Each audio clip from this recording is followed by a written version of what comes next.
ఓం నమః శివాయ.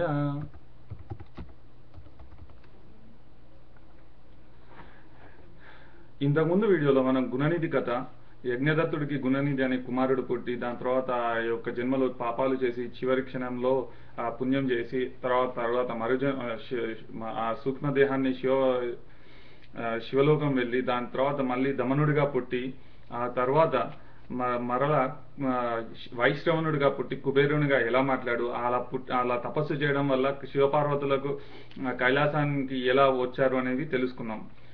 ఈ వీడియోలో మనం సతీ చరిత్రం గురించి తెలుసుకుందాం. సూతుడు చెప్పినంతా విని శౌనకాదులు ఆనందించారు. అనంతరం మహాభాగ పరపురుషుని పూర్ణావతారమైన రుద్రుడి రాణి దక్షుడి కుమార్తె అయిన తదుపరి హిమవంతుడి కుమార్తె పార్వతిగా పిలువబడుతున్నదని చెబుతున్నారు. ఇది మాకు ఆశ్చర్యంగా ఉంది.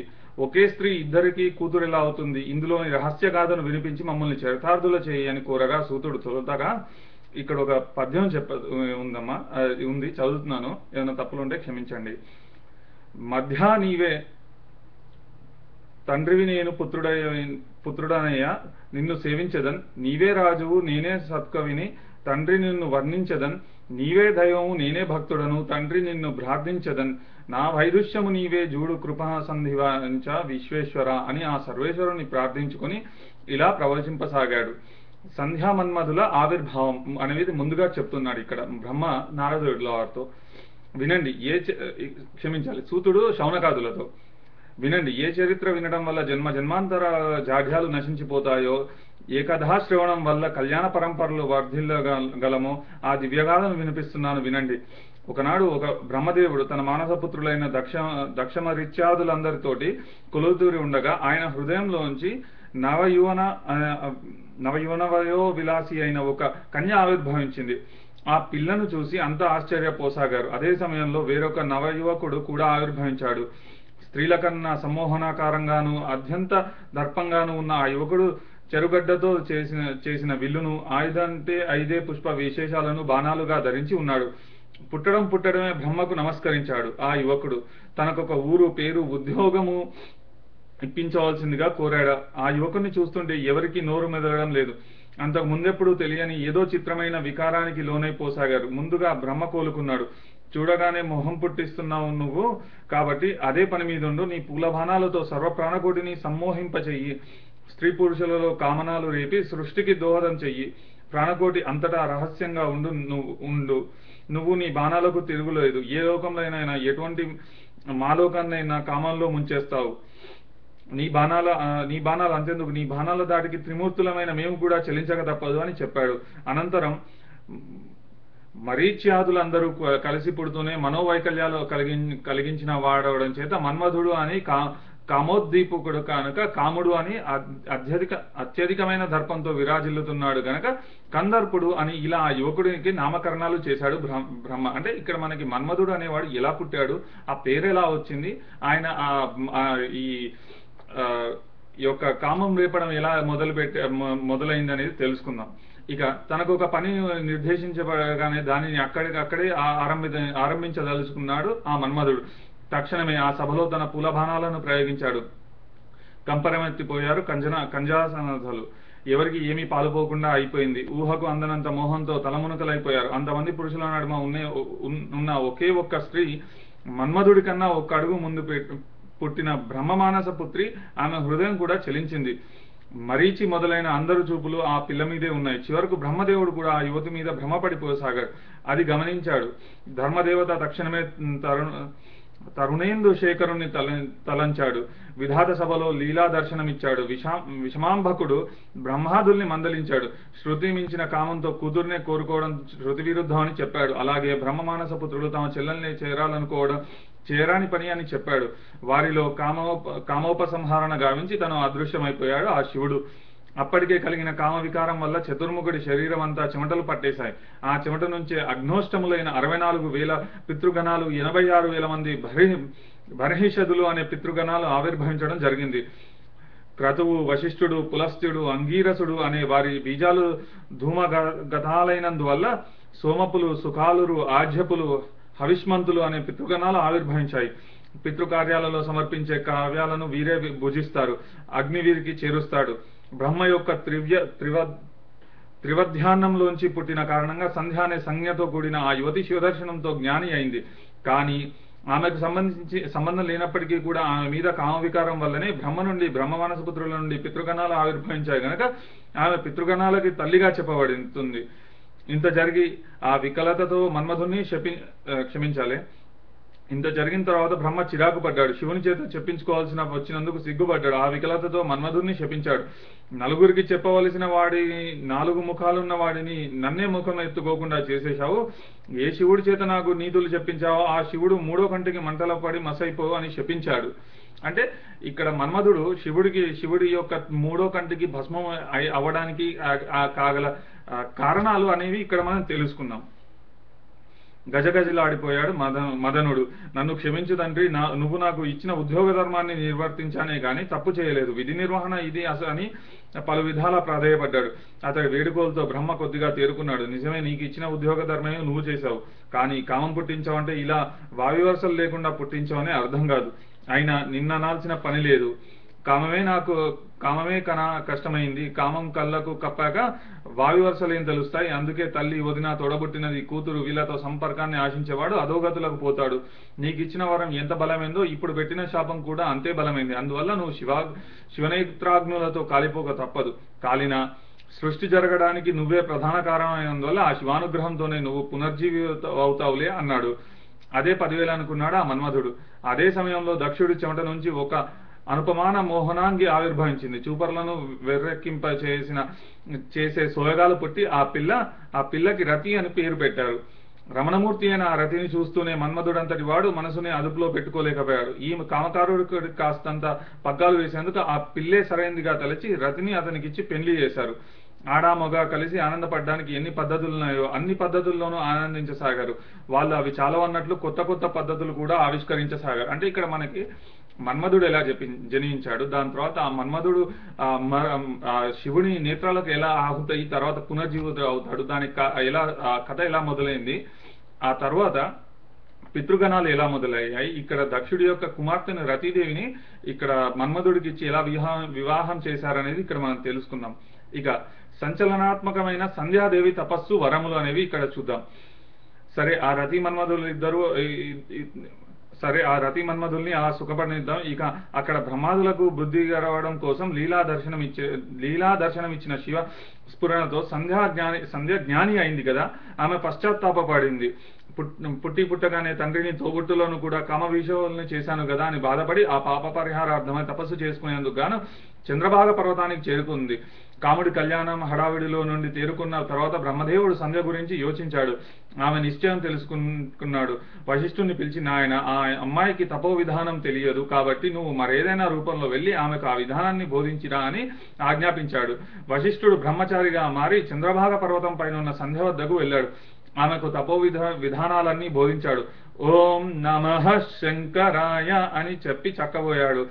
సంధ్య తీవ్రమైన తపస్సులో మునిగిపోయింది. ఆమె యొక్క తపోదీక్ష వర్ణించడం ఎవరి తరము కావడం లేదంట.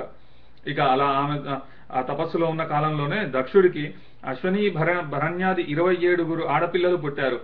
వారందరినీ చంద్రుడికిచ్చి పెళ్లి చేశారు. అంటే ఇక్కడ 27 నక్షత్రాలు ఏవైతే ఉన్నాయో ఆ 27 నక్షత్రాలు దక్షుని యొక్క కుమార్తెలంట.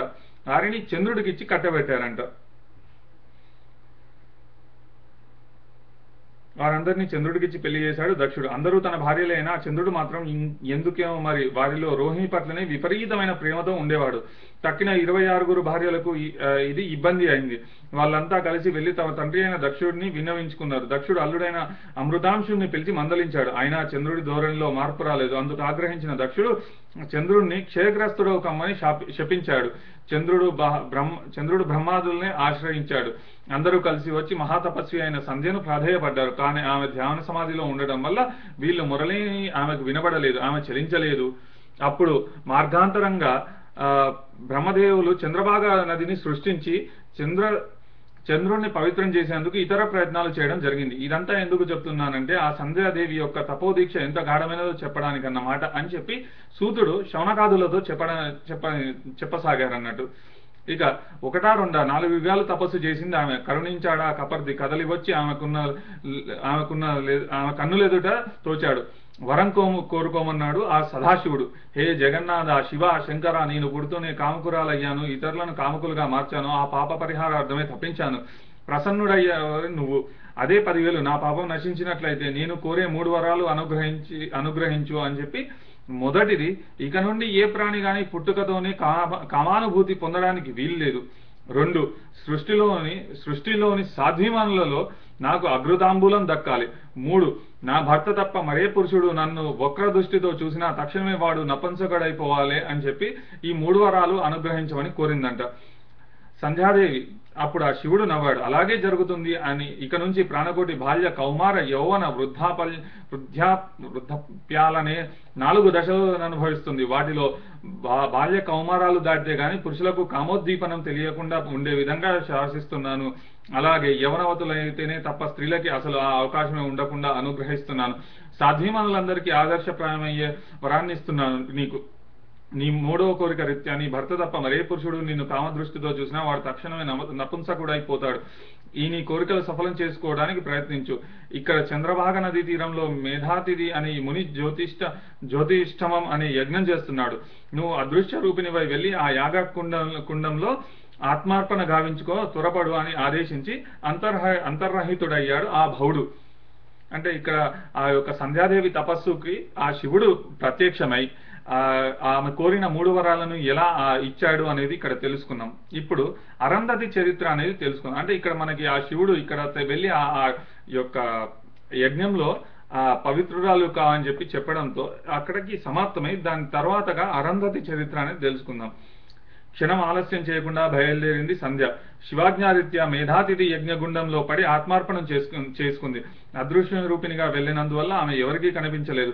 మహాతపస్విని అయిన కారణంగా అగ్నిదగ్ధమై ఆమె శరీరం నుండి సాధారణమైన కంపు కాకుండా పురాడోష పరిమళాలు వచ్చాయి. అందువల్ల ఎవరు గుర్తించలేకపోయారు. అగ్నిపరమైన ఆమె సూర్యమండలాన్ని చేరింది. సూర్యుడు ఆమె దేహాన్ని 2 భాగాలు చేసి తన వద్దనే ఉంచుకున్నాడు. మొదటి భాగం ప్రాతఃసంధ్య దేవతా ప్రీతి కారణి, రెండవది సాయం సంధ్య పితృదేవతలకు ప్రియమైనది. ఆమె ప్రాణాన్ని పునః యజ్ఞగుండానికి మళ్లించాడు. అంటే ఇక్కడ మనకి ఉదయ సంధ్య, సాయం సంధ్య అనేవి 2 సంధ్యలు ఎలాగైతే ఉన్నాయో ఆ యొక్క అంటే ఈ సంధ్య వెళ్ళి ఆ సూర్యునితో కలిసి ఇలా సూర్యుడు 2 భాగాలుగా విభజించి ఉదయ సంధ్య, సాయం సంధ్య అనేవి ఎలా చేశాడనేది ఇక్కడ మనం తెలుసుకుందాం. తత్ఫలితంగా యజ్ఞగుండంలో నుంచి అపురూపమైన బాలికగా ఆవిర్భవించింది. ఆమెను అక్కడి మునులందరూ సమ్మతి మీద మేధాతిథి ఆమెను తన కూతురుగా స్వీకరించాడు. ఆమె ఏనాడు ధర్మోల్లంఘనం చేయనిది కావాలి అనే సంకల్పంతో ఆమెకు అరుంధతి అనే నామకరణం చేశాడు. అల్లారుముద్దుగా పెరిగిన ఆ పిల్లకి యుక్త వయస్సు వచ్చింది. ఆమె సంధ్యగా ఉన్నప్పుడు తపోదీక్ష వచ్చిన బ్రహ్మచారి రూపం ఈ జన్మలో కూడా ఆమె మనాఫలకం మీద ఉండిపోయింది. అది తెలుసుకున్న మునులు, బ్రహ్మాదులు అందరూ కలిసి ఆనాడు బ్రహ్మచారి వేషం వేసిన వశిష్ఠుని పిలిచి అరుంధతినిచ్చి పెళ్లి చేశారు.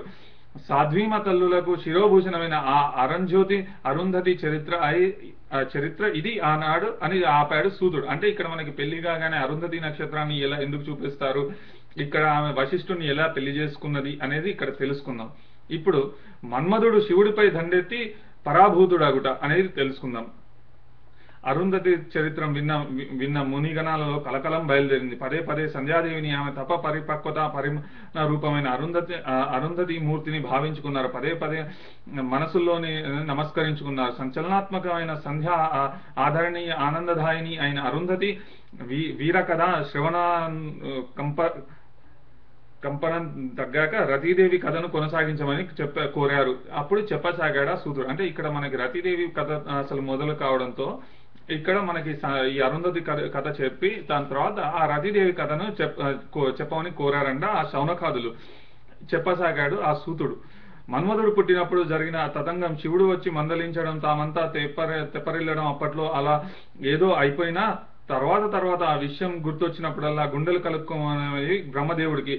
ఏదో ఆడపిల్ల మీద మోసుపడ్డ మాత్రాన శివుడు అలా సభా మధ్యంలో తనని మందలించడం కంటగింపుగా ఉండేది. ఇంతకీ మూల కారణం ఆ శివుడు. పెండ్లి పెటాకులు లేకుండా నిత్య విరాగిలా తపోలంపాటుడై పోవడమే అనుకున్నాడు. ఆ శివుడికి కూడా ఒక్కసారి స్త్రీ సంపర్కం కలిగితే అప్పుడు తెలుస్తుంది కామవశులైపోవడం ఎంత మామూలు విషయం అని అనుకున్నాడు. ఉన్న ఫలంగా రుద్రుడికి కామం కలిగించాలని నిశ్చయించుకున్నాడు. వెంటనే మన్మధుడిని శివుని మీద ప్రేరేపించాడు. వెళ్ళాడు ఆ మన్మధుడు. వచ్చాడు మన్మధుడు. ఆ రుద్రుడు చలించడం లేదని చెప్పాడు. తన దగ్గర శస్త్రాలే గాని అస్త్రాలు లేకపోవడమే ఓటమికి కారణం అన్నాడు. అస్త్రాలు ఇప్పించమని బ్రహ్మను కోరాడు. ఏ కళ్ళనున్నాడో గాని బ్రహ్మ మన్మధుడికి అస్త్రాలు మాత్రం ఇయ్యలేదు. అవే ఇచ్చి ఉంటే ఈ ప్రపంచం ఏమైపోయేది. ఒట్టి పూలబాణాలతోటి జగజ్జేటిలైన యోగుల్ని సైతం మట్టి కనిపిస్తున్న మన్మధుడికి అస్త్రాలు కూడా తోడైతే సృష్టి మొత్తంలో కామకార్యం తప్ప మరే సంగతి ఉండేది కాదు. అస్త్రాలు ఇవ్వలేదు గాని మన్మధుడి ద్వారా శివుణ్ణి గెలవడం ఎలాగా అని మాత్రం తీవ్రంగా ఆలోచించాడు. అప్పుడే బ్రహ్మ హృదయం నుంచి వసంతుడు ఆవిర్భవించాడు. పుట్టడమే తానున్న పరిసరాలన్నీ మలయమారుతాల సుగంధ పరిమళాలతో కొంగొత్త సోయగాలతో అందంగింపజేశాడు. అక్కడ వాళ్ళ హృదయాల్ని ఆహ్లాదయం చేసేశాడు. అతన్ని చూసి బ్రహ్మ ఆనందించాడు. అతగాడిని మన్మధుడికి తోడు ఇచ్చాడు. వసంతుడు తోడుంటే మన్మధుడి పని మరింత తేలికవుతుందని బోధించి మరోసారి మహేశ్వరుడి పైకి పంపాడు. వెళ్ళారా మదన వసంతులు. వచ్చారు మదన వసంతులు. ఆ మహానుభావుని కాముకుని చేయడం తమ వల్ల కాలేదని చెప్పుకొని తలలు వంచుకున్నారు.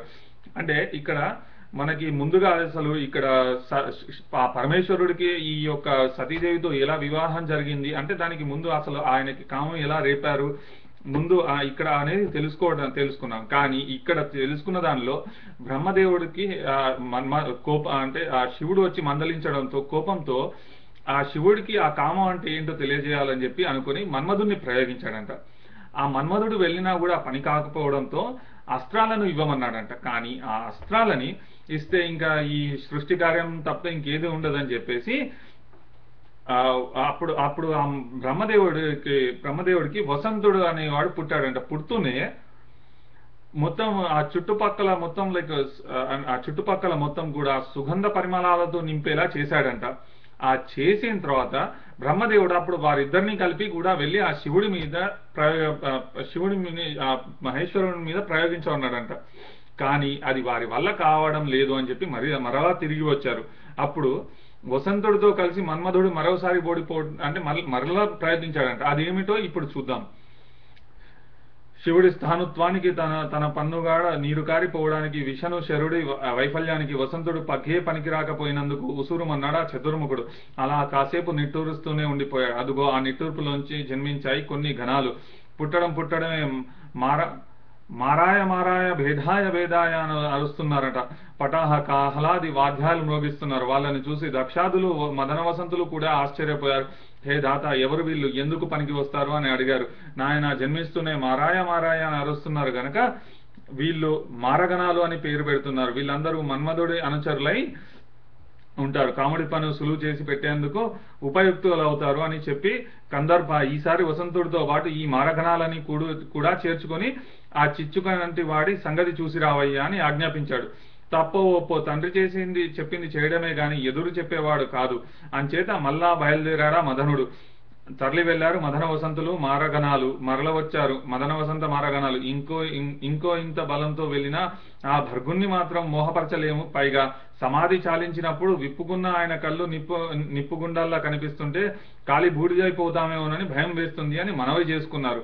అంటే ఇక్కడ ఆ బ్రహ్మదేవుడి దగ్గరికి మళ్ళీ ఈ మన్మథ వసంతులు రావడం, వారు తమ వల్ల కావడం లేదని చెప్పడంతో అప్పుడు ఆ బ్రహ్మదేవుడి నుంచి గణాలు పుట్టాయంట. వాటికి మారాయ అని చెప్పి మారాయ భేదాయ అని చెప్పి అరుస్తూ పుట్టారంట. అందుకని చెప్పి వారికి మారగణాలు అని చెప్పి నామకరణం చేసి వారిని మన్మధుడికి తోడుండమని చెప్పారంట. ఇప్పుడు ఆ బ్రహ్మదేవుడు ఈ మారగణాలు ఆ మన్మథ వసంతులను అందరినీ కలిసి మరలా వెళ్ళి ప్రయత్నించారన్నారంట. కానీ వారి ప్రయత్నం సఫలం కాలేదు.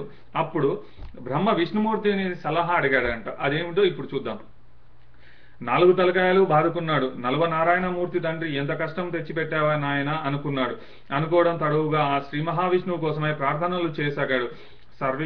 వ్యాపకుడైన విష్ణువు చటుక్కున ప్రత్యక్షమయ్యాడు. కుమార పద్మగర్భ, అంత దీనంగా ప్రార్థిస్తున్నావు, ఏమి ఆపద వచ్చింది నాయన అని ప్రశ్నించాడు వాత్సల్యంగా. ఏ ఒక్కటి దాచలేదు. ఆ సరస్వతీనాథుడు మనసులో ఉన్నది ఉన్నట్లుగా జరిగినట్లుగా చెప్పేశాడు. ఏ విధంగానైనా సరే ఆ కంటే కాలుని కామకుని గాను కాంతాదాసుని గాను మార్చేయాలి. అందుకే మార్గం నువ్వే చెప్పాలి అని వేడుకున్నాడు. ఔరా అంటూ ముక్కున వేలేసుకున్నాడు మురారి. గతంలో ఒకసారి శివుడు రుద్రుడు తన పూర్ణావతారమని తన అనుసరించి మసలే మాయమే ఒక భాగంగా ఉమగా అవతరించి రుద్రాణి అవుతుందని చెప్పి ఉన్నాడు కదా. అందుచేత ఇదంతా శివ సంకల్పమే తప్ప మరొకటి కాదని నిశ్చయించుకున్నాడు. ఆ మాత్రం ధైర్యం లభించాక దేవి గురించి తప్పించు దక్షుణ్ణి కూడా తప్పించవని చెప్పి ఉపదేశించాల్సిందిగా పునఃపదేశించి అంతర్రహితుడైపోయాడు ఆ అంబుజనాభుడు. అంటే ఇక్కడ మనకి అక్కడ బ్రహ్మదేవుడు విష్ణుమూర్తి గురించి తపస్సు చేయడంతో విష్ణుమూర్తి ప్రత్యక్షమై అప్పుడు బ్రహ్మ చెప్పినదంతా విని అప్పుడు ముందుగా అంతకుముందు శివుడు రుద్రుడు తన అవతారమూర్తి అని పూర్ణావతారం అని ఉమాదేవి రుద్రానిగా మారి తన భార్య అవుతుందని చెప్పడం గుర్తు వచ్చి ఇదంతా శివ సంకల్పమేనని తప్పించి అప్పుడు దక్షుణ్ణి తపస్సు చేయమని చెప్పి అంతర్లీనం అయిపోయాడంట. ఇక అప్పుడు దక్షుడు తపస్సు చేయడం అమ్మవారు అనుగ్రహించడం అనేవి తెలుసు. ఇక్కడ చూద్దాం. విష్ణు వెళ్ళిపోగానే దక్షుడికి కబురు పెట్టాడు ఆ స్రష్ట. వచ్చాడా దక్షుడు. జగజ్జనని అయిన మహామాయను గురించి తప్పించు, నీ కుమార్తెగా అవతరించవని అర్థించు అని ఆజ్ఞాపించాడు ఆ బ్రహ్మ. తక్షణమే పాలకడలికి ఉత్తరాన తీరాన్ని చేరి మహామాయకి తప్పించసాగాడు దక్షుడు. ఇక్కడ బ్రహ్మ తపస్సు మొదలు పెట్టాడు. ఆ అపద్బాంధవి ఆ తల్లి పైగా అమ్మ మనసు కదా, ఆమె తల్లి అనుకోవడం ఆలస్యం, ఏం నాయన అంటూ వచ్చేస్తుంది. అటువంటిది బ్రహ్మ అంతటి వాడు బాసి పట్టేసుకొని తపస్సు కూర్చుంటే రాదా మరి? రానే వచ్చింది. ఎప్పుడు లేనిది ఇలా నా కోసం తపస్సు చేస్తున్నావు ఏమిటి, ఏమి కావాలి నీకు అని అడిగింది. తల్లి ముందు దాపరికాలు ఏముంటాయి గనక అన్ని చెప్పేశాడు. ఎటొచ్చి శివుణ్ణి కాముకుని చేయాలి అని చెప్పకుండా శివుడికి కళ్యాణం జరగాలి కదా అన్నాడు. అంతే. అంతటి అమ్మవారి ఆలోచనలో పడ్డారు. రుద్రుణ్ణి చలింపజేయడం అంటే సామాన్యమైన విషయం కాదు కదా. ఆలోచించగా ఆవిడకి కూడా ఇదంతా శివ సంకల్పంగానే తోచింది. అందువల్ల సరేలే ప్రయత్నిస్తాను అని అదృశ్యం అయిపోయింది. అక్కడి నుంచి సరాసరి దక్షుడికి సాక్షాత్కారం ఇచ్చింది. ఏం కావాలో కోరుకోమంది. దక్షుడు ఆమెకు ప్రదక్షిణ నమస్కారాలు ఆచరించి, అమ్మా నా కూతురువై దాక్షాయని గాను రుద్రపత్నివై రుద్రాణి గాను నన్ను అనుగ్రహించాలే, అదే నా కోరిక అన్నాడు. అలవోకగా నవ్వుకుంది అమ్మవారు. అస్తు అనేసి అంతర్ధానం అయిపోయింది. అమ్మవారు వరమిస్తే ఇక ఆలస్యం ఏముంటుంది. తపోదీక్ష నుండి ఇంటికి తరలి వచ్చి ఆస్నిక నామ్ని అయిన వీరిణి అనే భార్యతో విహరించాడు. దక్షుడు ఆమె నిలదప్పింది. ఒకానొక సముహూర్తమున ఆ వీరిని గర్భాన జగన్మాత అయిన మహామాయ ఆవిర్భవించింది. లోకాలు ఆనందించాయి. బ్రహ్మ విష్ణాదులు అంతా వచ్చారు. బారులు తీర నిలబడ్డారు. శృతి శిఖరాలు సైతం అందుకోలేని ఆ మహామాయ పాదాలను స్పృశించారు. పుట్టినందుకు ఫలితం దక్కింది అని అందరూ అనుకుంటుంటే తన పట్టుదల నెరవేరిందని బ్రహ్మ ఆనందించాడు. మరో సుముహూర్తాన సత్యస్వరూపిణి అయిన సతీదేవి యొక్క బాలికా రూపానికి ఉమా అని నామకరణం చేశాడు ఆ దక్షుడు. లోక వ్యవహారార్థం విష్ణాదులందరూ వెళ్లి దీవించారు. ఉమ ఎదుగుతుంది. పసినాటి నుండి పశుపతి లీలల్నే వింటూ మననం చేసుకుంటూ క్రీడిస్తూ పెరిగింది. యుక్త వయస్సు అయింది. బ్రహ్మదేవుడు వెళ్లి ఆమె సందర్శనం చేసుకున్నాడు. అవతార కారణం గుర్తు చేసి వెళ్లిపోయాడు. ఆనాటి నుండి ఆమె మరింత దృఢంగా శివపూజనం ఆరంభించింది. అంటే ఇక్కడ మనకి విష్ణువు చెప్పి ఆ వెళ్ళిపోగానే బ్రహ్మ దక్షుణ్ణి పిలిచి తపస్సు చేయమనడం, బ్రహ్మ కూడా ఆ యొక్క జగన్మాతను గురించి తపస్సు చేయడం, దక్షుడు కూడా తపస్సు చేయడం ఆరంభించారు. అసలే అమ్మ కాబట్టి తొందరగా దర్శనం ఇచ్చిందంట బ్రహ్మదేవుడికి. ఆ దర్శనం ఇస్తూనే శివుడికి పెళ్లి జరగడం లేదు అని చెప్పాడంట బ్రహ్మ జరిగిన విషయం అంతా చెప్పి. అప్పుడు ఇదంతా శివ సంకల్పమేననుకున్న జగన్మాత మహామాయ కూడా సరే అని చెప్పి ఒప్పుకుందా. అంటే తను ప్రయత్నిస్తానని చెప్పి వరం ఇచ్చి తర్వాత దక్షుడికి దర్శనం ఇచ్చిందంట. అప్పుడు ఆ దక్షుడు ఆ మహామాయను తన కూతురు దాక్షాయనిగా మరియు ఆ రుద్రునికి భార్యగా అంటే రుద్రానిగా కావాలి అని చెప్పి వరం ఇవ్వమన్నాడంట. సరే అని చెప్పి వరం ఇచ్చిందంట ఆ మహామాయ. దాని తర్వాత దక్షుడు వీర్యాని అనే కన్యతో వివాహం జరిపి ఆ వీర్యానికి ఈ యొక్క మహామాయ దాక్షాయనిగా కూతురుగా పుట్టిందంట. ఆమెను దర్శించుకోవడానికి సర్వ జగత్తు యావత్తు కూడా వచ్చిందంట. ఎందుకంటే అసలు ఇక్కడ మహామాయని దర్శించనే వాళ్ళు లేరంట. అందుకని చెప్పేసి వారి జన్మ ధన్యమైంది అనుకుని ఆ పాదాలకు మొక్కారు. అప్పుడు ఆ బ్రహ్మ ఈమెకి ఉమా అని నామకరణం చేశాడు. ఇక దాని తర్వాత ఆమె యుక్త వయస్సుకు వచ్చే ఈ బాల్యంలో సర్వము శివుడి గురించే వింటుందంట. ఇక యవన వయస్సుకు వచ్చేసరికి బ్రహ్మదేవుడు తన యొక్క అవతార కారణం గుర్తు చేసి మరీ వెళ్ళాడంట. అప్పుడు ఆ సతీదేవి ఆచరించిన నందావ్రతము అనేవి తెలుసుకుందాం ఇప్పుడు.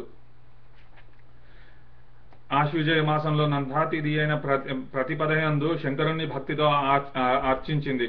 గూఢోదనం నివేదించింది. కార్తీక చతుర్దశి నాడు భక్ష్యాలను పాయసాలను నివేదించి సేవించింది. మార్గశిర బహుళాష్టమి నాడు జవులు నువ్వులతో కూడిన అన్నాన్ని నైవేద్యంగా సమర్పించి స్వామిని ఆరాధించింది. పుష్య శుక్ల సప్తమి నాడు అర్ధరాత్రి నిద్రలేచి కూర్చుంది. ఆ మర్నాటి రాత్రి వేళ ఫులగం నివేదనగా పురారిని పూజించింది. మాఘ పౌర్ణమి నాటి రాత్రంతా జాగారం చేసి 4 యామాల బిల్వపత్రాలతో అర్పించింది. చైత్ర శుక్ల చతుర్దశి నాడు మొదుగు పువ్వులు దవనములతో ముక్కంటికి కొలువులు ఇచ్చింది. వైశాఖ శుక్ల తదియ నాడు నువ్వులతో చేసిన పదార్థాలని యవుల అన్నాన్ని శివుడికి నైవేద్యం పెట్టింది. ఆ నెలంతా తాను మాత్రం పాలు మొదలైన గవ్యాలతో మాత్రమే గడిపేసింది. జ్యేష్ఠ పౌర్ణమి నాటి రాత్రి శివుణ్ణి బృహతి పత్రాలతో పూజించి నూతన వస్త్రాలు సమర్పించింది. తాను మాత్రం నిరాహారంగా ఉండిపోయింది. ఆషాఢ శుక్ల చతుర్దశి నాడు శివపూజ చేసి నల్లబట్టలు సమర్పించింది. శ్రావణ శుక్ల అష్టమి చతుర్దశి తిథులలో రెండింటా కూడా శివార్పణ చేసి యజ్ఞోపవీతాన్ని కొత్త బట్టల్ని సమర్పించింది. భాద్రపద మాస బహుళ త్రయోదశి నాడు అనేక రకాల పువ్వులతో శివపూజ చేసింది. అరటి పళ్ళు కొబ్బరికాయలు నివేదించింది. చతుర్దశి నాడు కేవలం మంచినీళ్లు మాత్రమే ఆహారంగా స్వీకరిస్తూ సరిగ్గా ఆ సమయానికి పండిన ధాన్యాలను నివేదనగా సమర్పించింది. శివపంచాక్షరి మంత్రం స్మరిస్తూ సర్వవేళ శివాయత్తు చిత్తయ్యి ఉండిపోయింది. ఆ విధంగా నందవ్రతాన్ని ఆచరించి శివాయుక్తమైన చిత్తయ్యి నిశ్చల ధ్యాన మగ్నయైన ఉమను చూచి దేవతలంతా ఆశ్చర్యపోయారు. ఆమె దీక్షకు ఆహాకారాలు చేశారు. తక్షణమే బ్రహ్మ విష్ణువులు తమ పరివారాలని ఇతరగా ఆహారహ జనాల్ని వెంటబెట్టుకొని కైలాసం చేరారు. రుద్రుణ్ణి స్తుతించారు. గృహస్థుడివి కమ్మని ప్రార్థించారు. ఎట్టకేలకు అంగీకరించారు ఆ నిటలాక్షుడు. నిత్యం నేనే ఆత్మ ధ్యానంలో ఉంటాను. నా ధ్యానానికి ఏనాడు ఆటంకం కలిగించకూడదు. ఒకవేళ అలా ఆటంకం కలిగించినట్లయితే ఆమె నాశనం అయిపోతుంది. నేను యోగిని కాబట్టి నాకు యోగిని అయిన ఏషయే కావాలి. పెళ్లి చేసుకుంటాను గనక నేను కాముకుడిని అయినప్పుడు తాను కాముకి కావాలి. నేను యోగంలో ఉండగా ఆమె కూడా యోగాన్నే ఆశ్రయించాలి. నిత్యం నాకు అనుకూలతనే అనుసరించగలిగేది అయిన అమ్మాయి ఉంటే చూడండి పెళ్లాడతాను అన్నాడు ఆ రుద్రుడు. అంటే ఇక్కడ మనకు అమ్మవారు ఇక్కడ నందావ్రతం ఎలా ఆచరించిన తర్వాత ఆ నందావ్రతం యొక్క ఆచరణకు ఆ యొక్క అమ్మవారి దీక్షను చూసి బ్రహ్మ విష్ణాదులు సైతం అందరూ తరలి వెళ్ళి ఆ రుద్రుణ్ణి పెళ్లి చేసుకోమని కోరారంట. అప్పుడు ఆ రుద్రుడు వారికి చేసుకుంటాను సరే నాకు ఇలా అంటే తనకు కావాల్సిన అమ్మాయి ఎలా ఉండాలి అనేది చెప్పాడంట. ఆ తర్వాత సతీదేవికి శివుడు ప్రత్యక్షం ఒకటి. అంటే అంతకుముందు అక్కడ అమ్మాయి అనుకుంది అమరవర్గం. మెల్లమెల్లగా దాక్షాయని విషయం ఆయన చెవిలో వేశారు. ఆమె శివదీక్షను కూడా వివరించారు. అప్పుడు మందహాసం చేశాడంటే ఆ చంద్రరథుడు. ఆ తర్వాత సతీదేవికి శివుడు ఎలా ప్రత్యక్షమయ్యాడు, సతీశివుల కళ్యాణం, బ్రహ్మకు మదభంగం, సతీశివ విహారం, భక్తి 9 పద్ధతులు అనేవి తర్వాయి వీడియోలో చూద్దాం. ఓం నమః శివాయ.